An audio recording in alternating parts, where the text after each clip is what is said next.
গোটা রসুন দিয়ে টক ঝাল মিষ্টি কাঁচা আমের আচার খুবই লোভনীয়।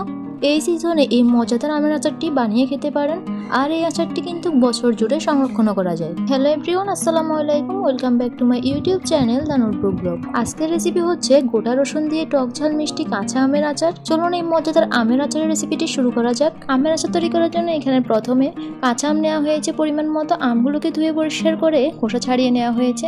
খোসা ছাড়ানোর শেষে এখন আমগুলোকে একটা সুতি কাপড়ের সাহায্যে মুছে নেওয়া হচ্ছে, যাতে আমগুলোর সাথে এক্সট্রা কোনো পানি না থাকে। আমের সাথে এক্সট্রা পানি থাকলে আচারটা নষ্ট হয়ে যাওয়ার সম্ভাবনা থাকে।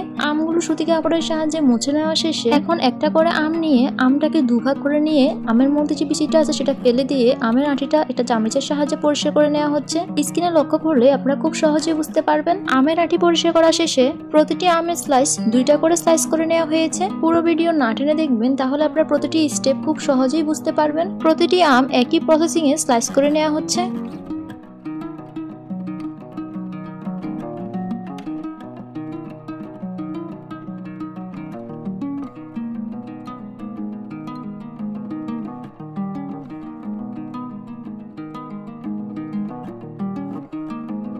প্রতিটি আম একই প্রসেসিং এ স্লাইস করা কমপ্লিট। এখন আমগুলোর সাথে 1 চামচ হলুদ গুঁড়ো, 1 চামচ মরিচের গুঁড়ো এবং 1 চামচ থেকে সামান্য বেশি লবণ দিয়ে আমটাকে মেখে নেওয়া হচ্ছে।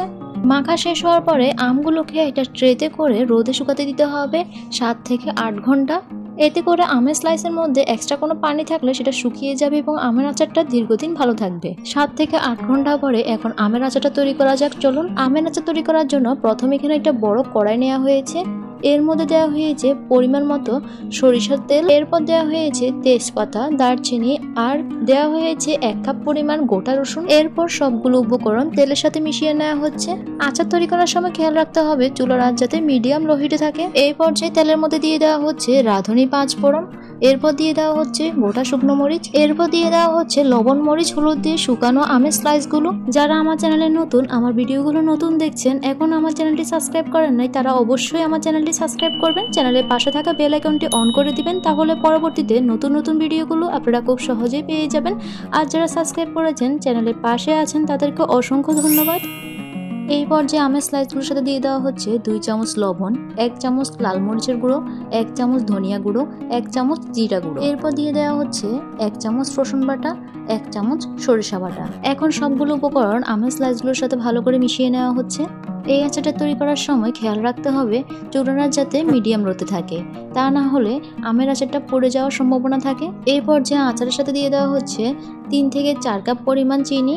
আপনারা আপনাদের প্রয়োজন মতো এবং টেস্ট অনুযায়ী চিনিটা বাড়িয়ে কমিয়ে দেবেন। এখন আচারের সাথে চিনিটা ভালো করে মিক্সড করে নেওয়া হচ্ছে। চিনিটা ভালো করে মিক্সড করে চুলার আঁচ মিডিয়াম হিটে রেখে আচারটা জাল দিতে হবে। আচারটা জাল দেওয়ার সময় আচারটাকে অনবরত নাড়তে হবে, তা না হলে আচার কড়াইয়ে গায়ে লেগে গিয়ে আচারটা পুড়ে যাওয়ার সম্ভাবনা থাকে। এই মজাদার আচারের রেসিপি সম্পূর্ণ আমার আম্মুর হাতের তৈরি। আপনারা একবার হলে এই রেসিপিটি বানিয়ে দেখবেন, খেতে কিন্তু অসাধারণ। আর এই রেসিপি ফলো করে যদি আপনারা আচারটা তৈরি করেন, তাহলে আপনাদের আচার বছর জুড়ে সংরক্ষণ করতে পারবেন। এই পর্যায়ে অন্য একটি কড়াইয়ে রাঁধুনি 5 ফোড়ন মশলা টেলে নেওয়া হচ্ছে। টেলে নিয়ে 5 ফোড়ন মশলাটা শিলপাটায় অথবা ব্লেন্ডারে ব্লেন্ড করে গুঁড়ো করে নেওয়া হয়েছে। এরপর গুঁড়ো করা 5 ফোড়ন মশলা আচারের মধ্যে দিয়ে দেওয়া হচ্ছে। এতে করে আচারের গ্রান এবং স্বাদ অনেক গুণ বেড়ে যায়। মশলা এবং আচার ভালো করে একসাথে মিক্সড করে নেওয়া হচ্ছে। এর পর্যায়ে চুলার আঁচ মিডিয়াম লোতে রেখে আচারটাকে কিছুক্ষণ জাল দিতে হবে।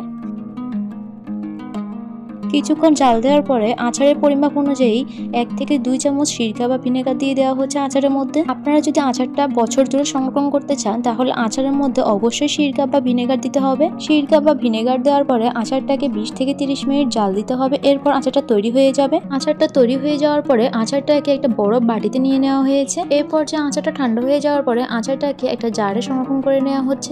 আচারটি দেখতে যতটা লোভনীয়, খেতে কিন্তু অসাধারণ। এই রেসিপিটি একবার হলেও ট্রাই করবেন। পুরো রেসিপিটি দেখার জন্য সবাইকে অসংখ্য ধন্যবাদ। আল্লাহ হাফেজ।